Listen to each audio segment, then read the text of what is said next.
L'actualitat empresarial gironina ens espera una setmana més i quina millor manera d'estar al dia que amb el programa dels empresaris gironins, Empresarial Girona Televisió. No et perdis els temes jurídics i legals, de recursos humans, empreses pioneres del seu sector, autoritats i entitats. Comencem!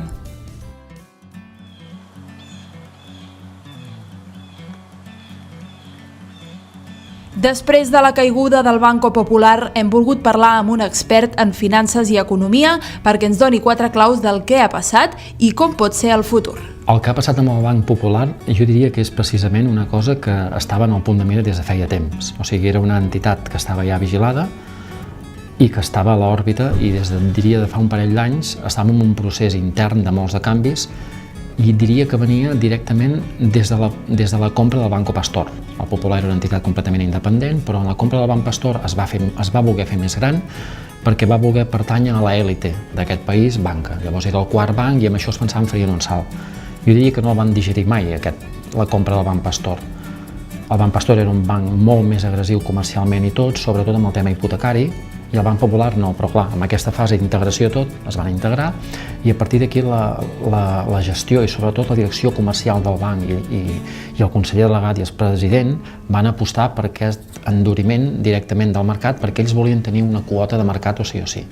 I a partir d'aquí es va començar a desdibuixar una mica el que havia sigut el Banc Popular, un banc el més rentable del món, amb recursos propis més grans que ningú, amb una baixa taxa de morositat i totes aquestes xifres que parlaven molt i molt bé amb 5 o 6 anys es van començar a perdre.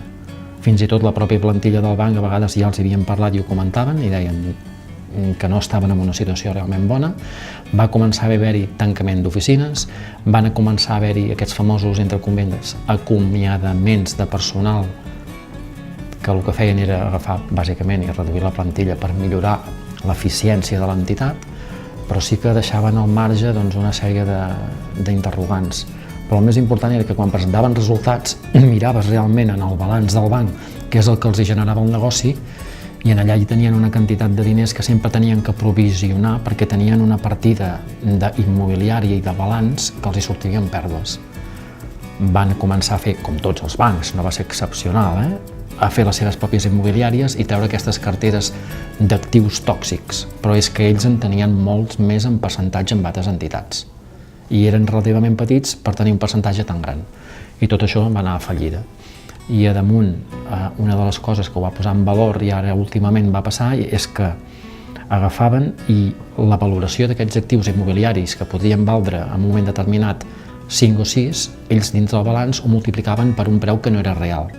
Per tant, el valor de l'acció que recollia pels accionistes i tot era un preu que era, com si diguéssim, artificial, no era el real. I aquesta és la preocupació que tenien els accionistes. El banc pensa que ve de 2 ampliacions de capital i d'aquestes 2 ampliacions de capital el que havia fet precisament era apostar pels seus accionistes que li donessin més diners per ser més gran. Amb tot això, la tercera ampliació de capital que hagués tingut que ser ara ja va resultar que no tindria. Llavors van començar a mirar possibles sortides. I al final la sortida més lògica va ser que el pogués segurament comprar un altre, no hi ha ningú que el volgués comprar i després tot es va precipitar perquè la necessitat de liquiditat i la retirada de diners de la gent, de fondos, fa que no tinguessin ni diners per continuar endavant d'un dia per un altre. I llavors es va activar un mecanisme europeu que es va constituir el 2016, molt encertadament jo crec, i ha sigut el segon banc a Europa que ha pogut rescatar un banc directament. I el que han fet, rescatar-lo entre cometes, dient-li a un altre que aquí hi havia una oportunitat. Se l'ha quedat el Santander, però clar, el Santander també té que fer una ampliació de capital. No li ha costat res, €1, però tindrà que ampliar capital per 7.000 milions d'euros. Aviam com ho faran.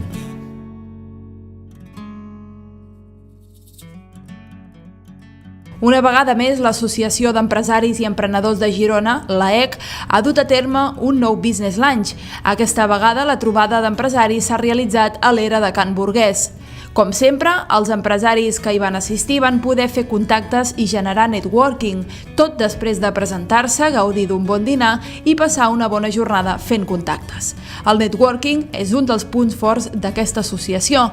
Cada vegada són més els que opten per assistir a aquestes trobades i generar oportunitats de negoci.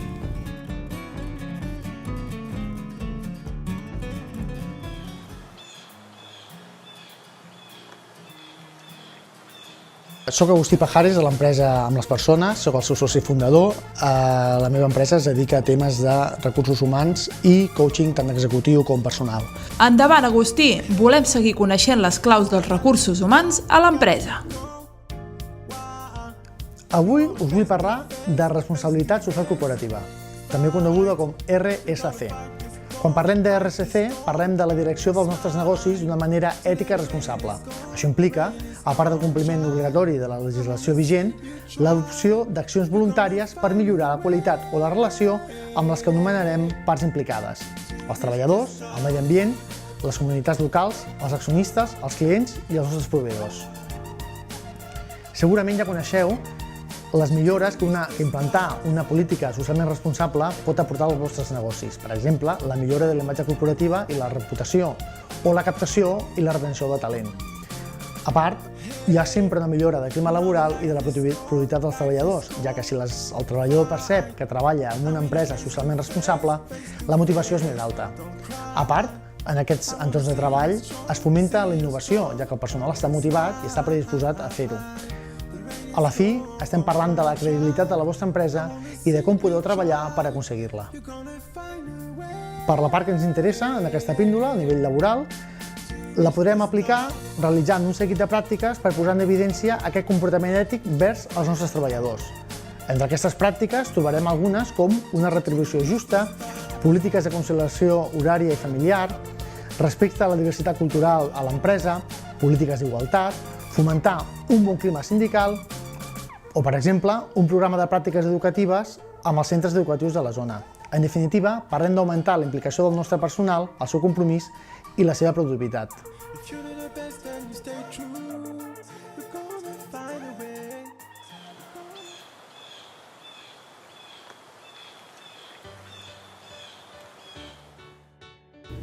Avui hem pogut parlar amb en Lluís i en Toni. Tots dos formen part de la xarxa del RES amb les seves respectives empreses del món de l'economia i de la restauració. Ens han explicat la seva experiència amb aquesta moneda alternativa i ens donen algunes claus sobre com utilitzar-la.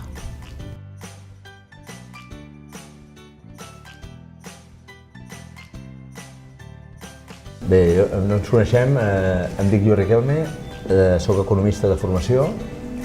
Fa 21 anys vaig obrir el primer despatx professional aquí a Girona. Tenim despatx a Torroella de Montgrí i abarquem una mica Barcelona, tota la província de Girona i Barcelona. Som assessors bàsicament de pimes, petites i mitjanes empreses. Els ajudem en l'àmbit fiscal, mercantil, comptable, laboral. Els ajudem a sortir de situacions de crisi, els ajudem a afrontar creixements. Una mica els hi fem de suport a l'àmbit legal també.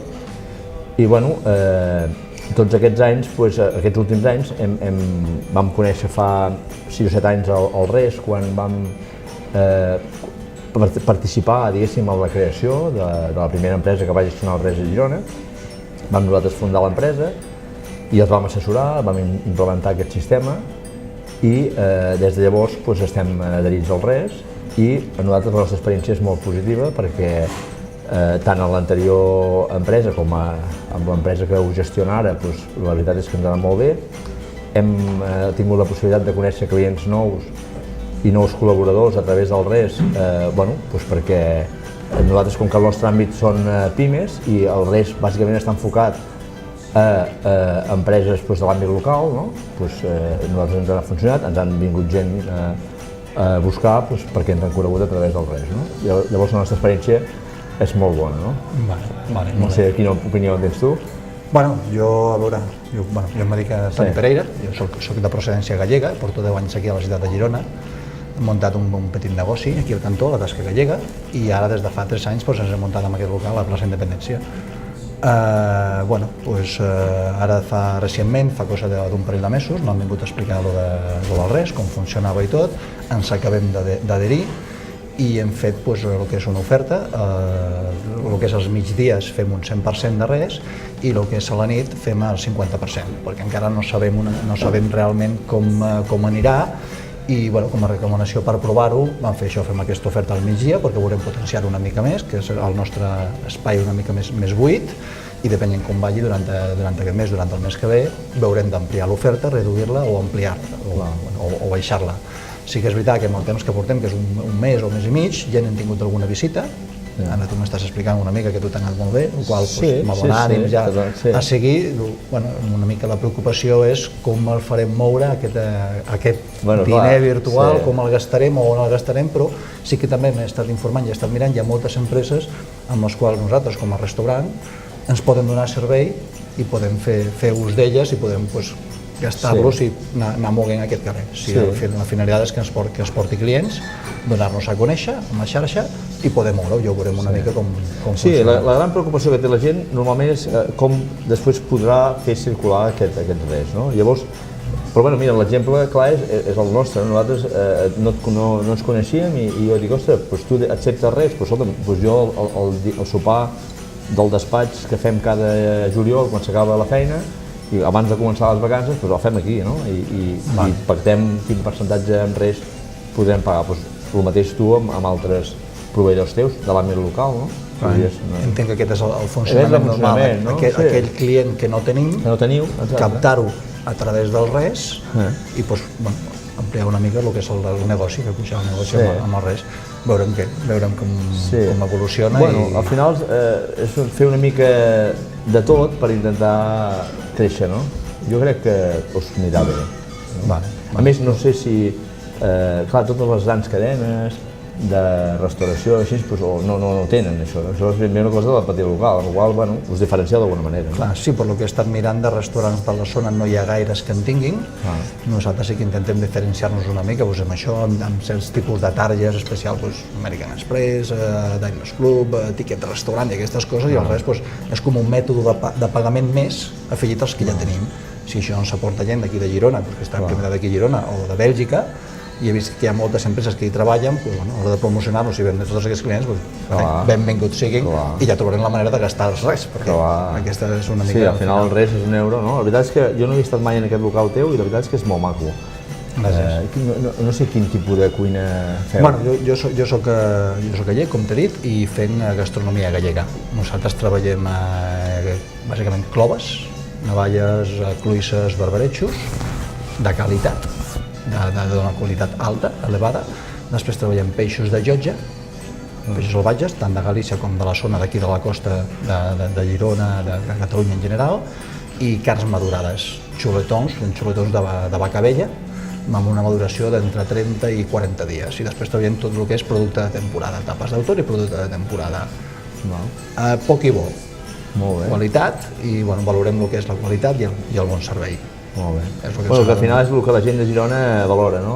La proximitat, la qualitat, hem volgut orientar-nos en un sector de...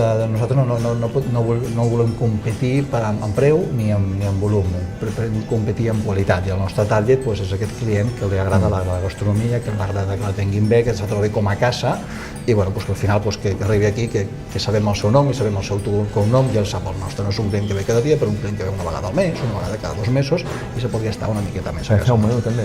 Fem menú de migdia també, fem un menú a €16, un menú executiu, de dimecres a divendres, que són els dies que tenim oberts al migdia, i després durant la setmana és això, la carta que tenim, una carta petita, i tot el producte que ens arriba a diari. Avui hi ha navalles, ara és temporada de sardines, ara hi ha barbaretxos, ara hi ha el que hi hagi de temporada, ho triem una miqueta i amb això elaborem algunes tapes més producte.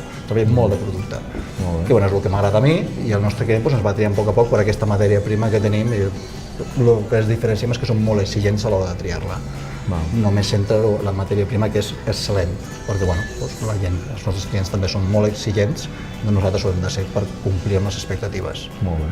Això és el que... Doncs Toni, molt bé, m'has convençut que vingui a dinar un dia. Perfecte. Molt de gust d'haver-te conegut. Igualment, gràcies.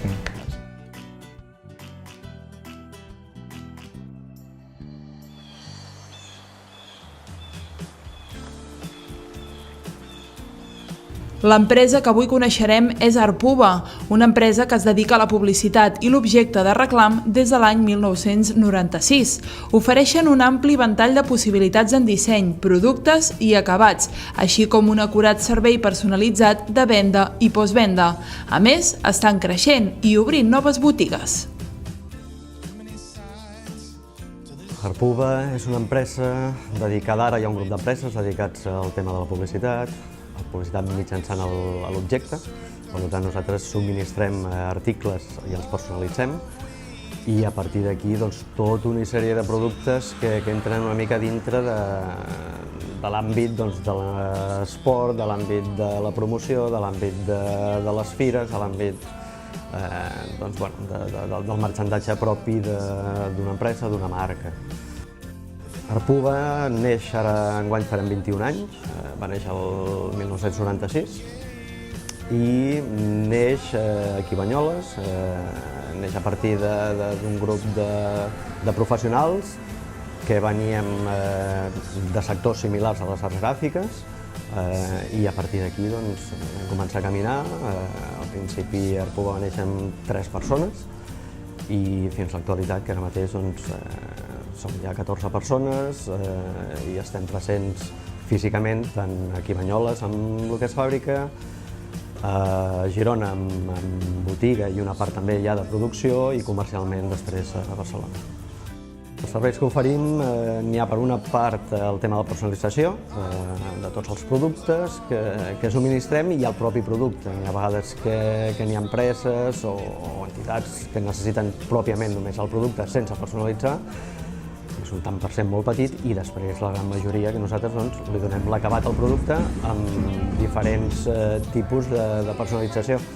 Personalitzem amb moltes de les tècniques que avui en dia es fan servir dintre del que és les arts gràfiques i a partir d'aquí, en funció del producte, podem a vegades optar amb una, dues, tres o fins i tot més opcions de personalització. Bé, jo crec que de la competència poden diferenciar diverses coses. Per un costat, els anys que portem fent el mateix. I això et dona una experiència que és impossible de tenir si no portes molts anys fent una cosa i jo crec que intentant fer-la bé. Per una altra part, el servei que pròpiament podem donar. Intentem estar molt al cim dels nostres clients, cuidar-se molt, mimar-se al màxim perquè ells un cop entren a treballar amb nosaltres pràcticament s'oblidin de la part de marxandatge, de personalització de producte i donar-los nosaltres les màximes facilitats. Evidentment, al final està el tema del preu i aquí intentem ser competitius, però sempre donar-li un valor a tot el que envolta el preu, que no és només al final una qüestió numèrica, sinó també una qüestió de servei i de postservei, perquè moltes vegades, encara que no ens agradi, ha d'haver un servei darrere de tot allò que s'ha fet per mil i una coses que poden sorgir amb una comanda. El nostre client és pràcticament tothom, per dir-ho d'alguna manera, perquè sí que majoritàriament poden ser entitats, empreses, ajuntaments, però també, per exemple, a la botiga de Girona donem servei directament al particular. Gent que té tirades curtes de producte per un aniversari, per una festa o per una activitat d'aquest tipus més personal. A partir d'aquí és difícil catalogar quin és realment el nostre client. Arpuva segueix creixent, afortunadament des del primer dia que vam començar a caminar l'evolució sempre ha sigut positiva i ha sigut d'anar ampliant. Ara mateix estem en un procés on ens hem implantat d'una manera ja una mica més correctament amb les noves instal·lacions aquí a la Seu, a Banyoles, que és on es produeix pràcticament el 80 al 90% de tot el producte. A Girona estem implantant i estem també incrementant produccions, més a petita escala, però ja també s'han incorporat màquines noves, així com també personal. I ara estem amb el pas de fer el mateix una mica a Barcelona. Estem ja treballant a nivell comercial i possiblement el següent pas serà també físicament obrir un espai a Barcelona. A partir d'aquí, com sempre, reinvertir en maquinària nova, amb totes les tècniques que puguin anar sortint, intentar estar sempre al capdavant i millorar amb allò que podem millorar, que sempre hi ha coses.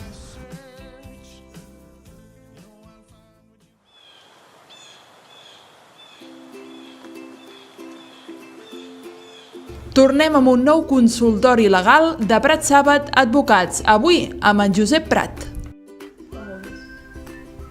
Avui m'agradaria parlar-vos sobre els punts a tenir en compte abans de firmar un pacte de socis.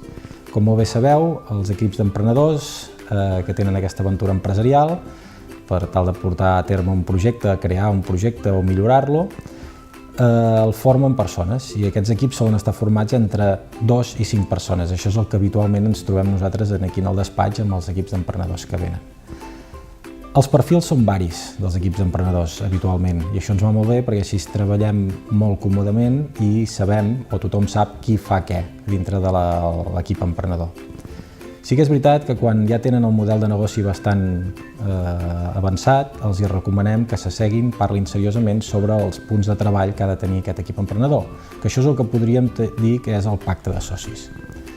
Quines característiques té el pacte de socis? El pacte de socis és un contracte privat, firmat entre els emprenedors, és un document vinculant per a ells i per tant els hi diu les feines que han de fer cada un i a la vegada és un document que és flexible, és un document que pot tenir certa flexibilitat i regular el funcionament dels emprenedors dintre de l'equip. Pot ser més o menys complicat, el podem complicar més o el podem complicar menys, però sí que és veritat que si l'equip emprenedor és un equip bastant clar i té les idees molt clares, és molt fàcil fer un pacte de socis perquè tothom sap quines feines ha de fer. Com a punts fonamentals del pacte de socis, aquí podria dir que tindríem que destacar els punts més calents que en diguem nosaltres, que és la participació, el tant per cent de participació de l'equip emprenedor dintre del capital social. Aquest és un punt delicat que és el que ens sol portar més problemes. El que passa que aquí tenim solucions, com per exemple dir qui aporta més capacitat econòmica, doncs aquest evidentment tindrà més participació que el que n'aporta menys. Qui s'hi dedica més tindrà més participació del que s'hi dedica menys i també el rol que tingui cada un dels emprenedors a dintre de l'equip. Un altre punt a tenir en compte en el pacte de socis és les funcions i els objectius. Com a funcions és fàcil. Tots els emprenedors, tots els membres que formen l'equip emprenedor saben quines funcions, o haurien de saber quines funcions fa cada un d'ells.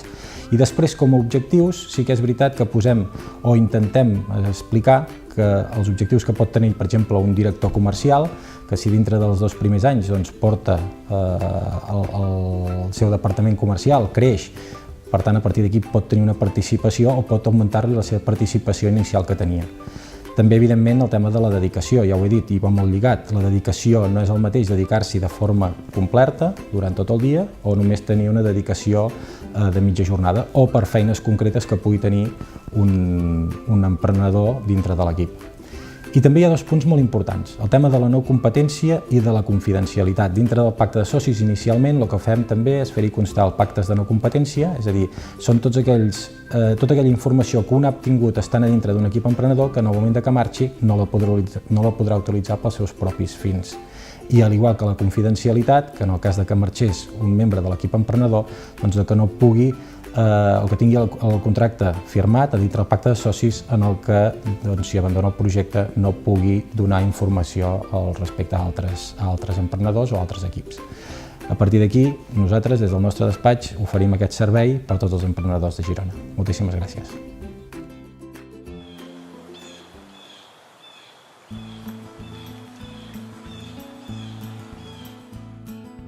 La Glòria Plana és la regidora de Promoció Econòmica de l'Ajuntament de Girona. Voleu saber què es gestiona des d'aquest departament? Anem a conèixer-ho. Glòria Plana és una persona gironina, soc de Girona, soc advocada de formació i en aquests moments ocupo el càrrec a l'Ajuntament de Girona de tinent d'alcalde de Promoció Econòmica, Desenvolupament Local i Turisme. I bé, estic fent aquestes tasques durant aquests anys, tot i que ho compagino amb la meva feina, que és soc funcionària de la Generalitat i estic al Departament d'Empresa i Coneixement. I llavors el que faig és això, compaginar les 2 coses i treballar per Girona, que és la meva passió. Des de l'àrea de promoció econòmica es porten moltes tasques i està dividit en diferents serveis o diferents seccions.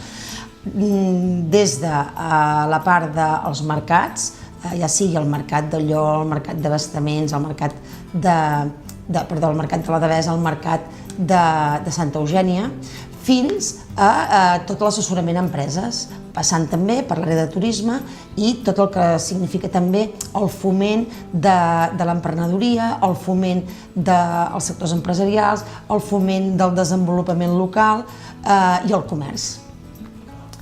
Amb les empreses es té un contacte molt diari i més que amb les empreses en general, el que tenim des de l'àrea de promoció econòmica és l'agència de promoció econòmica, que aquesta és una taula de concertació on hi ha implicades totes les parts socioeconòmiques de la ciutat.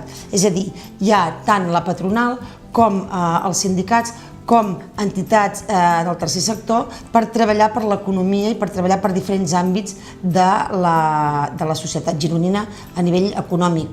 Ho dividim en sectors i ja dintre d'aquesta gran agència de promoció econòmica tenim la taula de promoció de la ciutat. Aquesta taula es tracten temes del sector turístic, del sector cultural, del sector comercial i per altra banda hi ha la taula d'empresa, indústria i ocupació, que es tracten ja temes molt més de foment, de treballar aquest sector molt important a la nostra ciutat i a part de les nostres comarques.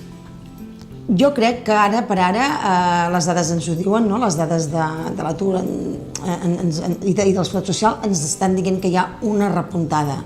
Hi ha una remuntada, jo crec que estem començant a veure la llum a aquesta crisi tan dura i forta que hem tingut durant tants i tants anys, però també hem de ser caus perquè no són tot flors i violes, no hem sortit encara, estem pel camí i crec que hem de continuar treballant en el sentit que ho estem fent fins ara per poder ja arribar i dir que hem sortit de la crisi.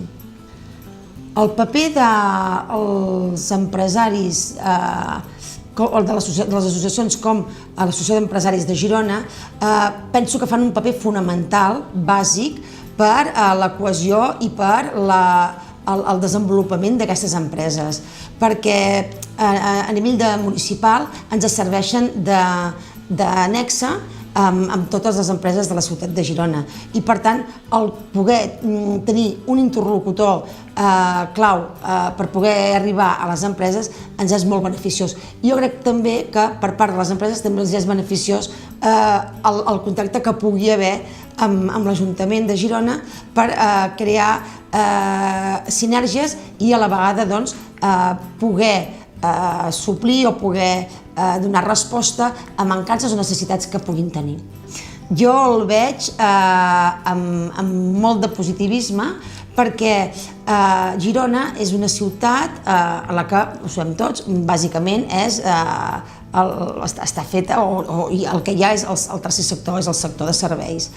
Però estem treballant i ens estem donant compte que també hi ha uns sectors productius emergents i que poden crear o poden arribar a ser indústria important a la ciutat de Girona, a l'àrea urbana de Girona i a la demarcació de Girona. I aquests tres sectors, nosaltres considerem que són tres sectors molt importants. Un és les indústries culturals i creatives. Aquest sector hi ha molt petit productor, hi ha mini i micro, jo diria, microempreses que es dediquen a diferents àmbits de les indústries culturals i creatives, però que han d'aflorar tots aquests i s'ha de crear una xarxa, una plataforma, una indústria per la qual es pugui treballar perquè pensem que pot crear ocupació i desenvolupament en el nostre territori. Un altre dels sectors seria el sector de la bicicleta, la indústria de la bicicleta, des del petit productor que arregla el pedal o que arregla la roda i fins i tot el que fabrica un producte especial perquè la roda no es rebenti, fins al que fa el teixit d'un producte especial per fer un mallot o per fer un culot, passant per qui fa les barretes energètiques. Doncs tot aquest sector també és molt important. Hi ha petits productors i penso que hem de fer un treball d'organitzar-los, ja no nosaltres, no? Però sí que liderar o intentar fomentar aquesta indústria, perquè també pot crear molts llocs d'ocupació i, per tant, riquesa a la nostra ciutat. I l'altre sector seria el sector de la moda. No el tenim tan treballat, però també estem veient que hi ha un futur a la ciutat de Girona i al territori en aquest aspecte.